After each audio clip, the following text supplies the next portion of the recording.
Hey, this is Naomi Shanti. Guess what? I'm at NOMA, and I just want to share a little bit about my work and my process. I'm a local artist living in Ocala.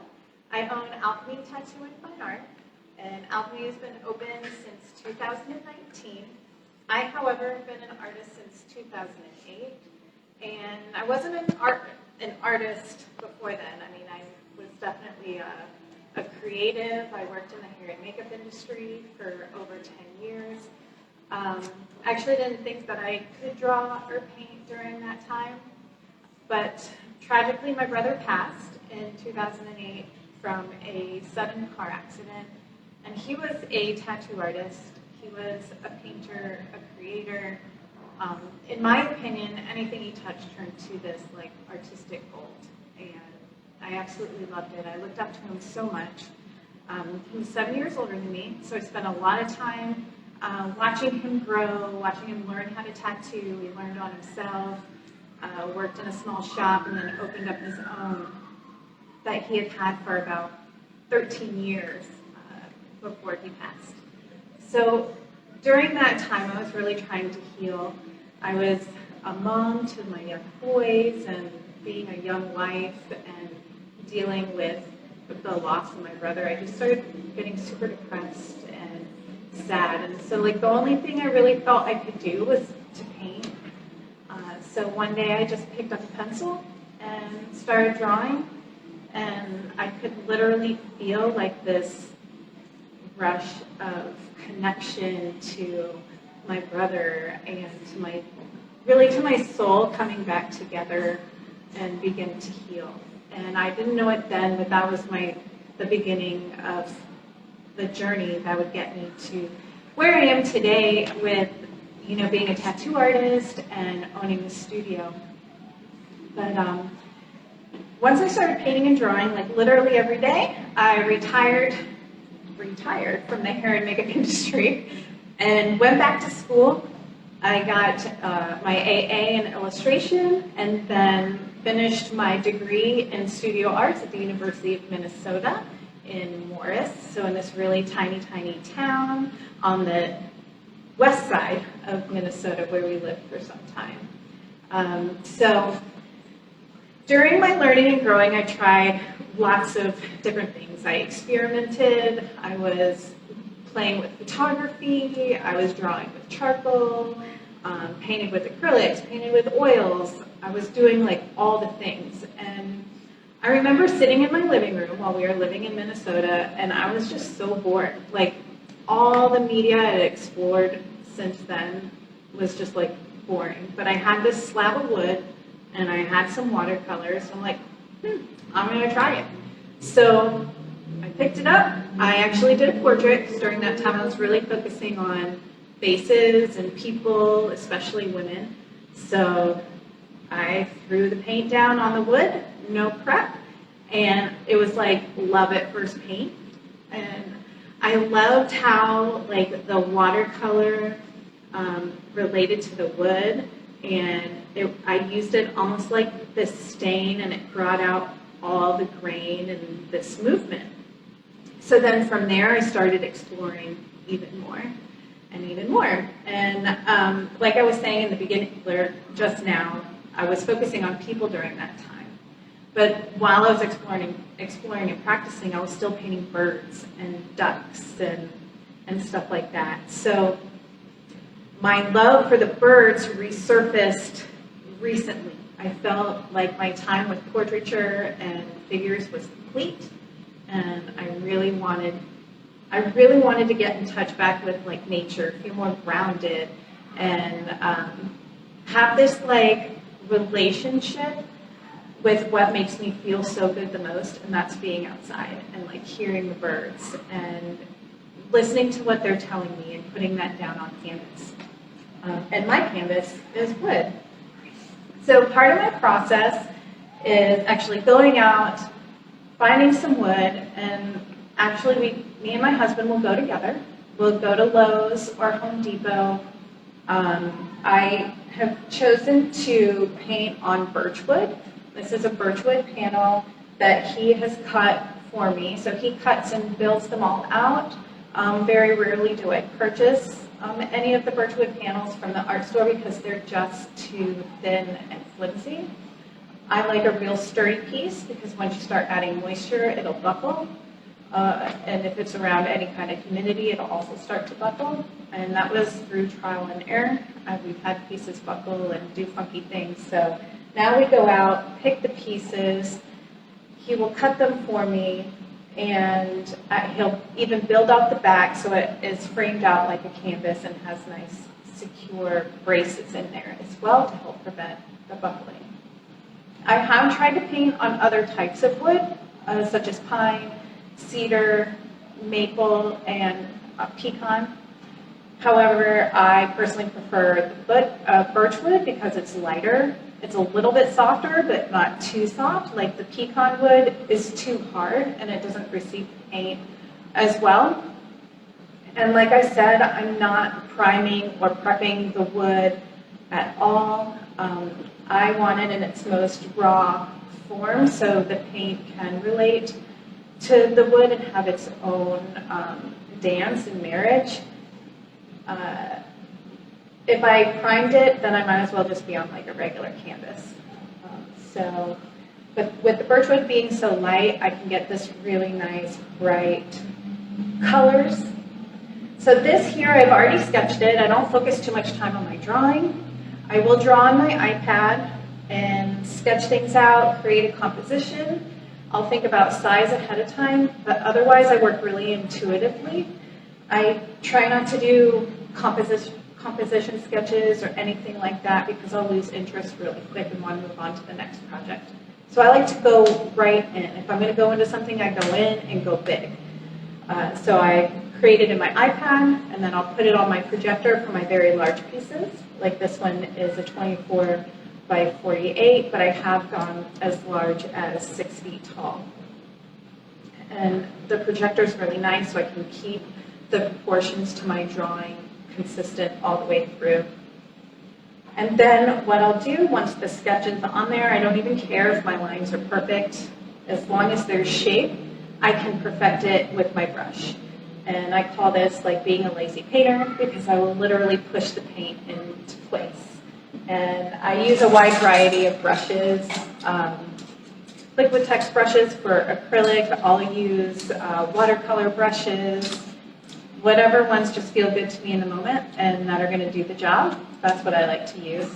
The wood is really hard on my brushes, so I tend to not go for the most expensive brush, but also not the cheapest brush, somewhere right in the middle. Then I'll go into something called a color block, and this is where I strictly use my watercolor. And I do use a really good high-quality watercolor. I use Winsor & Newton. And then I was also gifted this watercolor from Malaysia from a friend of mine, and I've been using that, and it has very, very bright pigment, which I absolutely love. I wish I could tell you the name of it, but it's not in English. But it has these really bright pigments, so I can use a little bit of water, and it can feel like so fully saturated, and then I can use a lot of water to give it a nice translucent look without losing the brightness of tone. I work in layers as if the watercolor is like a stain. The one tricky thing with doing the watercolor on the wood, if you use too much water, like the wood will start to burr out a little bit, so I have to be really patient. So this one forces me to like take a step back, allow the paint to do what it needs to do, allow the water to dry, and then go back and add more if I need to add more.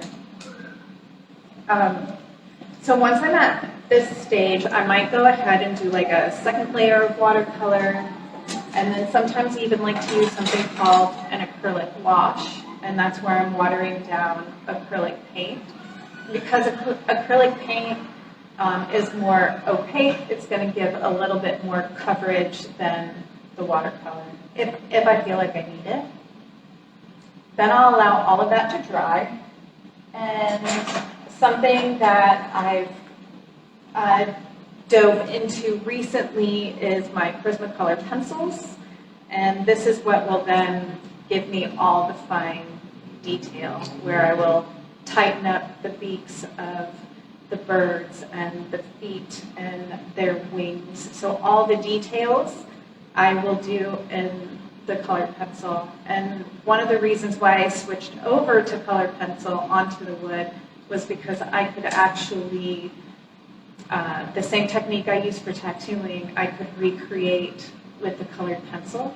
So then I felt like I was bringing both, all the media together. So my painting, my tattooing, all of that would come together. And so speaking of tattooing, like my current body of work right now is inspired by tattoos that I have been working on this year. Well, actually last year, starting last year. So I had someone ask, like, what came first, the paintings or the tattoos? And actually the tattoos came first. I was working on this one client, and he had just this, like, incredible story of his life and the things that he was going through and the transformation that he had. And he gave me this creative freedom to create something visually to tell his story. So I went for it, and I created an egret surrounded by a sable palm with the moon and a tree in the back. And this client in particular is a flight medic, so that's why I chose the egret. And he's a flight medic here in Florida, so again, Florida bird.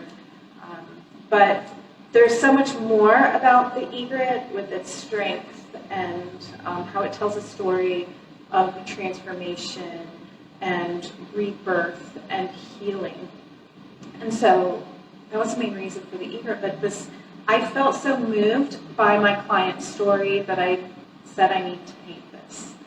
So I painted the egret. And then from there, I was looking at other tattoos that I had done, and I was like, oh my gosh, I need to paint it. Oh my gosh, I need to paint it. And they were all the birds. And this is what really propelled me to come back to my birds from where I started years ago when I was practicing on the wood. And it was almost like I fell in love with what really moved me years ago. This whole new relationship came. So here at NOMA, on the walls, you'll actually see photographs of the tattoos that I've done that will correlate with the paintings that we have on the wall. And this one currently in progress is also based off of a tattoo that I recently did last week.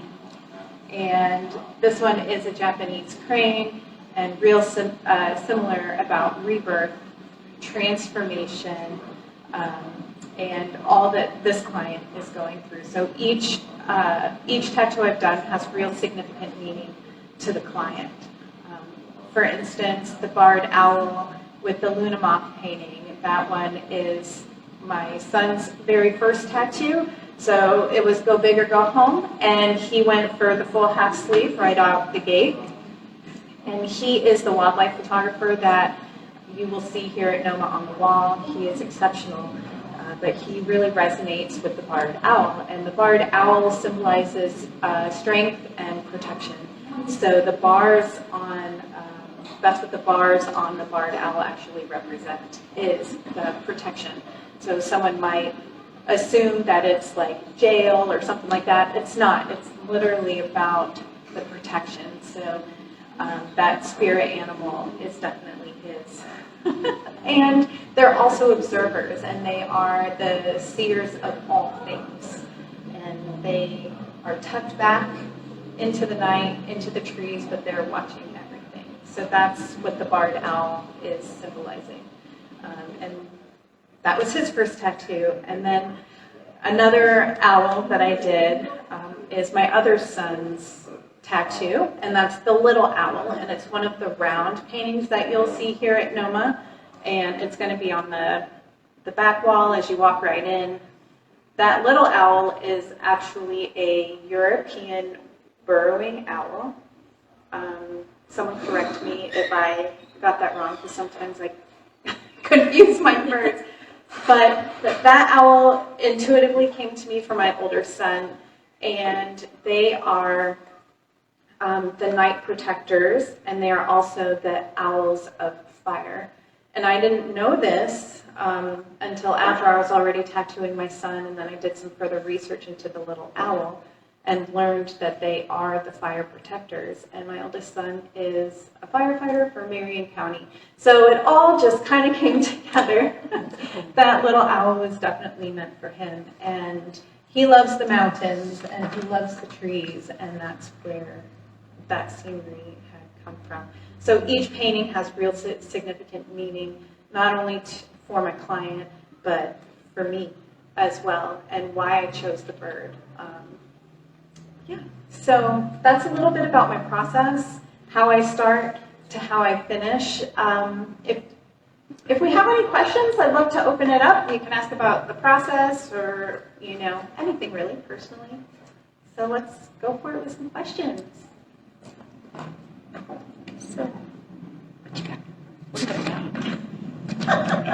I have a question about, so do you consider the grain? Do you look at the panel first and then come up with what you're going to do with it? Or do you have an idea and then pick the panel? Does it That's a really good question. I know what I mean. I know exactly what you mean. Sometimes I might actually use the grain to my advantage, but typically, I have something already drawn up, and then I have wood already cut, and I will select my panel. So with this one in particular, I just absolutely loved some of these darker streaks of the grain, and it didn't really care. I didn't care about where the bird was going to land. I just liked this side of the panel. I loved the grain. I loved the movement. I loved some of the contrast, and once I put a background to it, you can still see all of it through, and I think that it is a great juxtaposition with what I'm actually putting onto the panel itself. But so I'm not a good planner. I feel like I'm a good intuitive painter, and I just go. I go with what feels good right in that moment. Yeah, it works. When you get to the end, since you're not treating wood with anything, do you seal these with anything in particular in order to keep the paint and stuff in place? Absolutely, I do. That's a really great question. And I've experimented with a few different sealants. I have used a polyurethane. I have used a wax, so something that would have been used on an oil painting. I've used that kind of wax. And then I've also used a Krylon spray. And what I've decided in the end is good old clear Krylon spray. And I'll just do multiple coats. The wax, when it cures, it's great, but you still have to reapply. And I don't want someone who's going to purchase my painting to have to reapply this wax or anything. And then the poly can actually turn yellow. It'll change some of the coloring. And I've had the greatest success with good old-fashioned Krylon spray. That's awesome. Yeah. Have you experimented with doing traditional wood stains before or after you paint on the actual panel? Because that would change some of the chemical makeup of the paints, and I was just curious if you've actually done that. I haven't done that yet because of that chance of changing that chemical. I'm a little hesitant about mixing some of those things. And one thing I love about watercolor is that it's just watercolor. For me, I don't connect with oils like Mel loves oils. I don't connect with oils because, one, I have to clean the dang brushes. That's way too much work, and I can't stand any chemical smell. And, even the Krylon spray is pushing it for me. So I just love the simplicity of the watercolors, and if I forget to clean my brush, oh my gosh, like, it doesn't matter. So, yeah, I haven't, although I have been encouraged by people in the past to play with some of that. Mm-hmm. Yeah. So,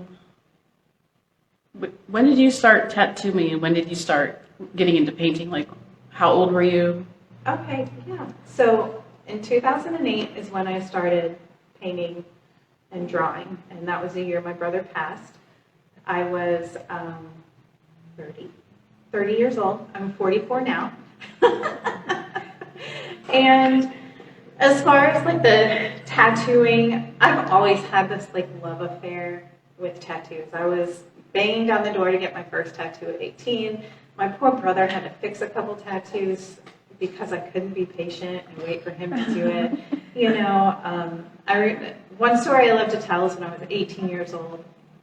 He lived in Iowa, and my mom flew me over to go see him. I stayed with him for a week in his house, and I got to work with him all week. So every day I went to the shop with him, and he was still like fairly green in the tattoo industry then. So this was his like first shop, and it was like, the name of it is Hardcore, and it was legit hardcore, you know, hardcore tattoo. And he had crazy stickers and on the wall, and like he had airbrushed a mural. It was like true hardcore. But I thought it was so cool, and I loved watching it. And every year after that, I think I would start to collect tattoos, like every year. But I never thought I was artistic. It was really when he passed that I needed that connection, and I started to draw. And my husband said, "You're actually pretty good. You should keep going." And so maybe it was like doing the makeup on people that helped me a little bit. And I believe my tattoo journey really began then, even though I wasn't tattooing in 2008. It wasn't until 10 years later that I began tattooing. So it was the 10th anniversary of my brother's death that the door opened for me to be able to tattoo. I had actually tried. I had gone in to multiple tattoo shops over the years. I was told no, over and over again. No, you're not good enough. No, for no reason. No, you don't have what it takes. You know, maybe because I'm a girl. I don't know. And I'm soft. It's not like I'm hardcore. I don't have that kind of presence, you know. And some of it was I wasn't good enough then.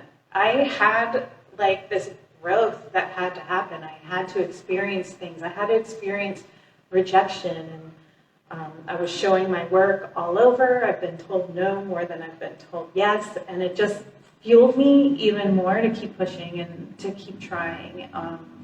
And yes, there's someone that's always going to be better than me, and that's great because then there's always somebody for me to learn from, right? You know?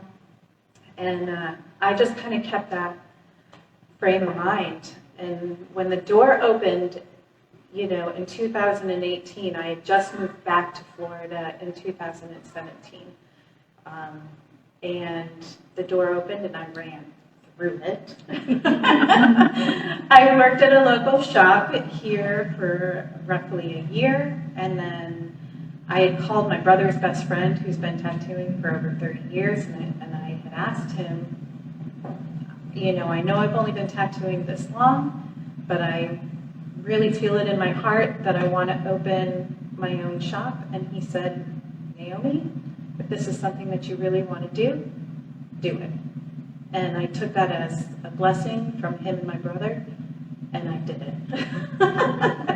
And so Alchemy will be, is 3 years old. So, yeah, so we opened in 2019, and I was just telling Britt, one of our guests here today, that we opened pretty much 3 months before we had to shut down for COVID, and we've still been pushing through since. So, yeah. That was a long answer to your question. It's totally cool. Any other questions? It kind of makes you think on the spot. I have questions. I have to like gather Sure. Words, because Yeah, yeah. I hear you. No pressure. So why birds? Why what birds? draws you to the birds? I think that's a great question. So when I started painting the birds and like waterfowl years ago, it mainly stemmed from my husband's love for the outdoors. He had just retired from being a firefighter for the city of Orlando. He went back to school for wildlife biology. And he took a class, I'm trying to think what year was this? 2010, 2011. He took an ornithology class, which is the study of birds. And we had to set up bird feeders in the backyard of the house we were staying at. And this was in Tennessee at the time. And he had to memorize these birds. He had to collect all the data of the birds. And he had to memorize their songs. And guess who studied with them? Me. So I was like doing hair, I was doing art school and helping him study about birds. And I think that's where things just all like really began to click. Then my kids also, especially my younger one, Preston, really started to have that same kind of love. And I think the passion grew for me because not only did it connect me with nature and the earth and like really help ground me, it connects me to my family. Yeah. I have one more question, Sure. twofold about the birds. So you referred to earlier about the owls being spirit animals for your kids. Yes. Do you personally feel like you have a spirit animal that's also a bird? And then what's your favorite bird? Oh, that's a great question. So I sometimes feel like my spirit bird changes. So I feel like I have multiple birds that come into my life for different times. I definitely so a couple of my tattoos, I have a barred owl and the barn owl. Those two have always been my favorite, especially the barn owl. I feel very connected to. But one of my favorite birds is the grasshopper sparrow. And then the other one is the Florida scrub jay. And I just feel like really connected specifically to these birds. The Florida scrub jay lives here in Florida. You're not going to see them anywhere else. They like the scrub, and when they find their spot, that's their spot. And unfortunately, their scrub is disappearing because of us humans. And I'm really connected to the idea of like their home being taken away, like because of us, because of people like us, you know. And same with the grasshopper sparrow, it's the same. You know, you only find them in specific regions and specific areas and habitats of Florida, and we're taking that away. So that speaks to me, and they're really close to my heart, and they're both beautiful birds. I do have the grasshopper sparrow on my chest, along with the raven. I have 11 birds tattooed on my body right now. I got the Orioles on my hand. I have a Japanese crane started on my back. I've got the two owls, the raven, the grasshopper sparrow. What else? And I forgot. The knuckle tattoo makes a lot more sense now. Yes, bird lady. I do consider myself the bird lady. Yes, and I have bird feeders in my backyard. I watch them every morning. I do go bird watching. I do have a journal that I now keep track of the birds that I see. It's become a big obsession. It's a good one. Yeah, I think it's a healthy one. Yeah, absolutely. So I do have a question. What was the first painting you ever sold? Oh my gosh, the first painting I ever sold. I think I would answer that as the first significant painting I ever sold was the very first watercolor on wood that I did. And it was that portrait of the woman. And that was one I got put into a show in Minnesota. And those were the years I was really like pushing, showing my work, and putting myself out there. I did a little bit while we lived in Tennessee, but once we got to Minnesota, I got more involved in the art community, and I got more brave. And that was my experimental watercolor on wood piece. And I put it in the show. It got the People's Choice Award, which was like my second award ever. And it sold for like $75. And I was so excited. I was so excited. Yeah. Oh, that's great. Yeah. Yeah. Do you have any other questions?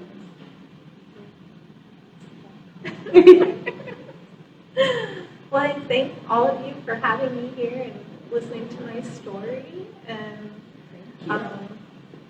yeah, I hope all of you out there will come to NOMA and check out our work, check out my paintings and my son's photographs. And Jessie, she is an artist at Alchemy Tattoo, and her illustrations. And we also did this like amazing collaborative piece that combines photography, Jessie's illustration, and my watercolor, which is actually done on an illustration board, which is a little different for me, but I absolutely loved it. And it might be my favorite piece in here because it's all three of us connected together.